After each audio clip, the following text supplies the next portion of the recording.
All right, so the White House press secretary, Karoline Leavitt, called a journalist a left-wing hack for citing factual statistics about ICE deaths, while her boss joked about canceling elections.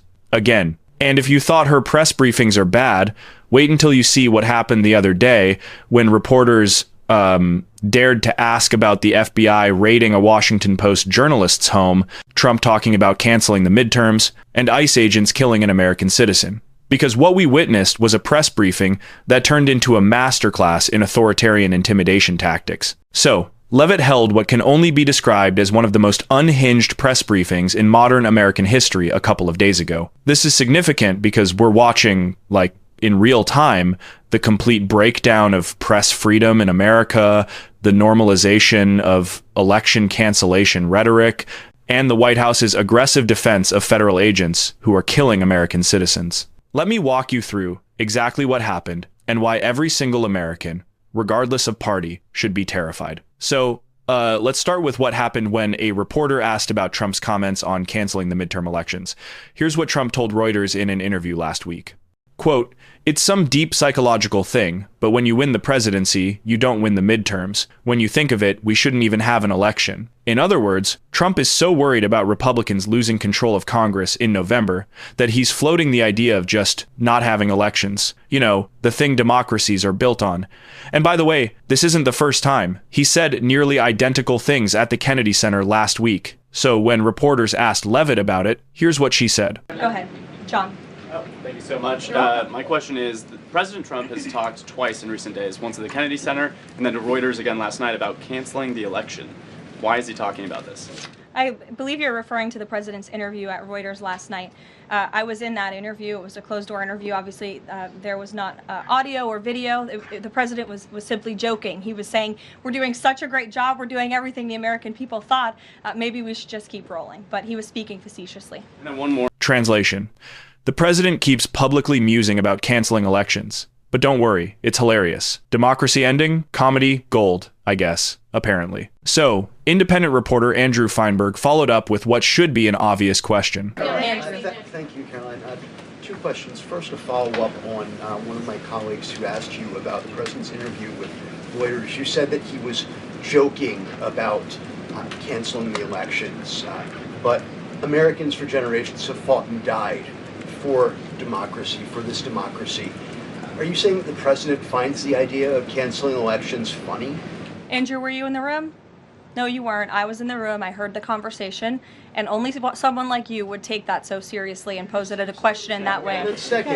I'm sorry, but the President of the United States repeatedly suggesting we shouldn't have elections is something we should definitely take seriously. That's literally how democracies die. They start with jokes about eliminating the democratic process. Now you might be thinking, Daniel, maybe Trump really was joking. But here's the pattern. According to MSNBC's reporting, Trump has been saying variations of this for over a year. Trump, at the Kennedy Center on January 6th, 2026, mentioned canceling the 2026 elections before backing off. Trump in August 2025, during a meeting with Zelensky, said, say 3.5 years from now. So you mean if we happen to be in a war with somebody, no more elections. Trump during the 2024 campaign asked, so why are we having an election? So Trump went from cancel the midterms to we shouldn't even have an election to if we're at war, no more elections, to the White House claiming he was just joking. Here's the thing. When someone keeps making the same joke over and over again, it's a joke that becomes a trial balloon. And we're watching the systematic normalization of anti-democratic rhetoric from the President of the United States. Democracy Docket reported, the remark is the latest in a series of statements in which Trump treats elections not as a constitutional requirement, but as an obstacle, even though he has no authority to cancel or suspend them. But it gets so much worse, because the same day, the White House was defending the FBI's raid on a Washington Post journalist's home. To understand why this is so unprecedented and dangerous, here's Jamil Jaffer, Executive Director of the Knight First Amendment Institute at Columbia University, speaking to Democracy Now! Why don't you explain to us what you understand happened on Wednesday morning when the FBI raided the home of a reporter? Yeah, I mean, this is, a reporter who's been covering the federal government, talking to government employees, publishing stories about her conversations with government employees. And Her home was raided by the FBI. It's a very unusual thing, extremely rare in this country that the FBI raids the home of a reporter or raids a newsroom. Thankfully, very rare in our recent history, at least. But that's what they did in this case, and they seized her electronic devices, including 2 laptops, one of which was issued by the Post, and a cell phone as well. And this confirms exactly what we're seeing here, an unprecedented assault on press freedom. And Jaffer isn't alone. According to multiple press freedom experts, they cannot remember the last time the FBI raided a journalist's home in America. Jamil Jaffer also told the Associated Press, "I strongly suspect that the search is meant to deter not just that reporter, but other reporters from pursuing stories that are reliant on government whistleblowers. And it's also meant to deter whistleblowers." In other words, this is textbook intimidation. Tim Richardson, Journalism and Disinformation Program Director at PEN America, said, "This signals a growing assault on independent reporting and undermines the First Amendment." So we have First Amendment experts and press freedom organizations all confirming this is an authoritarian crackdown on journalism designed to silence critics and terrify whistleblowers. Now Leavitt and the Trump administration will say the journalist was obtaining classified information. She broke the law, but that doesn't hold up because the Supreme Court established in the Pentagon Papers case in 1971 that journalists have First Amendment rights to publish classified information as long as they obtained it lawfully. The New York Times published a secret government report on U.S. involvement in Vietnam, and the court ruled in favor of press freedom. As reported by multiple outlets citing Jamil Jaffer, a law passed in 1917 makes it illegal for journalists to possess classified information. But there are still questions about whether that law conflicts with First Amendment protections for journalists. It was not enforced. For example, when the New York Times published a secret government report on U.S. involvement in Vietnam in 1971. They'll also claim the journalist is not the target we're investigating the leaker. Except the FBI raided her home. They seized her phone, her 2 laptops, and her Garmin watch. And as Jamil Jaffer pointed out on Democracy Now!, whether or not she's technically the target, the chilling effect on journalism is the same. Jamil Jaffer said, "It's hard not to see it as an effort to intimidate not just journalists, but the sources that would communicate with them. And if you're still not convinced, consider this." According to Freedom of the Press Foundation, Attorney General Pam Bondi reversed media protections for journalists from having their records searched during leak investigations, and the pretext for this reversal was based on reporting about Venezuela that the administration didn't like. The Intercept reported, a Freedom of Information Act request filed by Freedom of the Press Foundation showed that Bondi's pretext for reversing these protections was nonsense.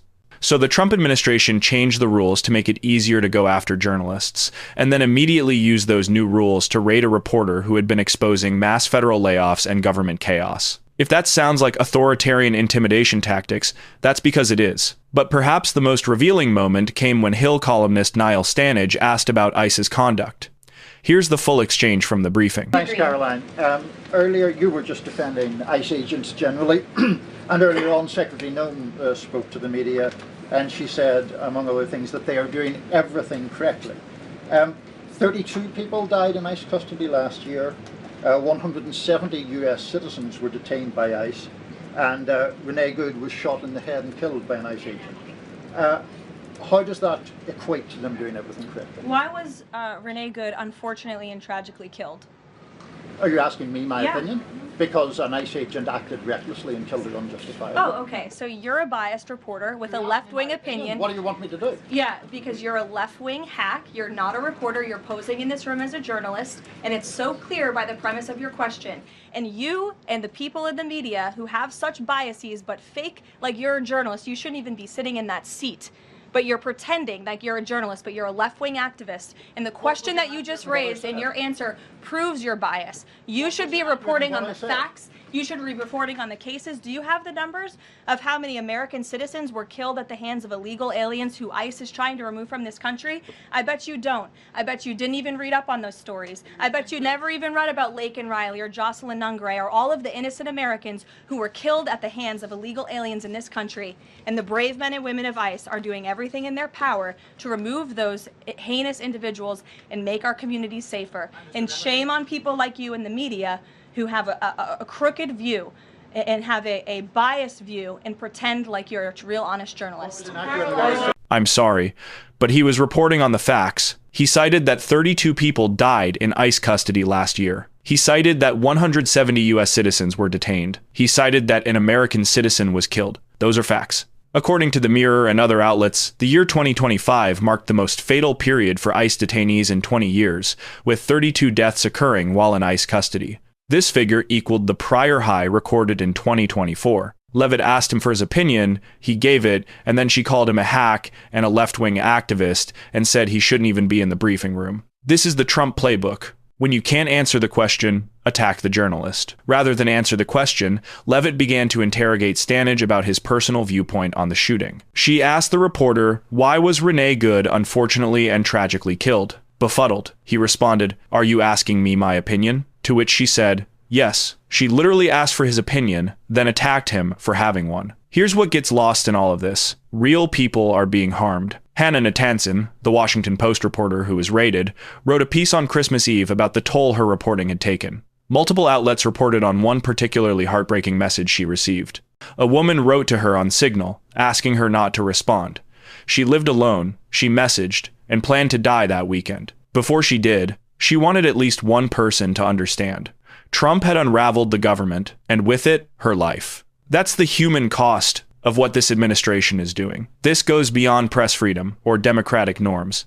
This is about whether we live in a country where journalists can report without fear of being raided. Elections happen on schedule regardless of who's worried about losing. Government officials can be held accountable when they kill citizens. Reporters can ask questions without being called left-wing hacks. Because if the Trump administration can get away with raiding journalists, joking about canceling elections, and verbally attacking reporters who cite facts, what's to stop them from going even further? So let's be clear about what just happened. The White House press secretary defended the FBI raiding a journalist's home, dismissed the president's repeated suggestions about canceling elections as a joke, and called a reporter a left-wing hack for citing government statistics about ICE deaths all in a single press briefing. And she did all of this while claiming journalists should report on the facts, even as she refused to engage with any of the facts presented to her. This is abnormal. This is political escalation in plain sight. This is what the systematic dismantling of democratic institutions looks like. Trump doesn't represent law and order, he represents authoritarian control. Leavitt doesn't represent press transparency, she represents intimidation and obfuscation. And this administration doesn't represent American values. They represent the consolidation of power through fear. The whole world is watching, and history is taking notes. If you enjoyed this content and you want to see more and support independent media, please subscribe to this channel. I really appreciate it. Thanks so much for watching.